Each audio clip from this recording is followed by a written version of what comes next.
जय महाराष्ट्र. मी प्रशांत अरुण नगर उर्फ प्रेम पाटील.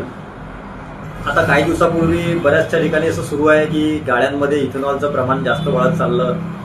गव्हर्नमेंटने सरकारने पहिले 10% आता 20% केलं. त्यामध्ये सर्वसामान्य गोरगरीब जनतेचा विचार न करता केंद्र सरकारने किंवा गडकरी साहेबांच्या वतीने जो हा निर्णय करण्यात आला तो अत्यंत चुकीचा आहे. त्यामुळे ज्या गाड्या आहेत, म्हणजे मी दुसऱ्याच्या ह्याच्यावरून सांगणार नाही तर मी माझ्या पर्सनल उदाहरण देतो. माझ्याकडे मॅक्स 100 गाडी आहे, त्याबरोबर माझ्याकडे जुनी ॲक्टिवा गाडी आहे. या गाड्यांमध्ये एवढ्या मोठ्या प्रमाणात मला त्रास होत आहे की त्या पेट्रोलमुळे गाडीचा पिकअप पण गेला आणि ॲव्हरेज सुद्धा गेला.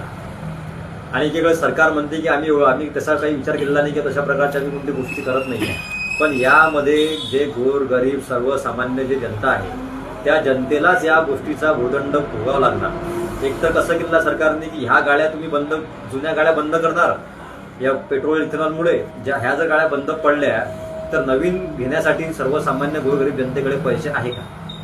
एवढी मोठ्या प्रमाणात जी महागाई वाढत चालली, या महागाईचं असे आव असून असताना सुद्धा अशा प्रकारचे निर्णय केंद्र सरकारने घेणं हे अत्यंत चुकीचं आहे. आणि सर्वसामान्य गोरगरीब जनतेला हे समजून घेणं गरजेचं आहे की सरकार तुमच्या मुळावर उठलेली आहे का पहिले हे बघा.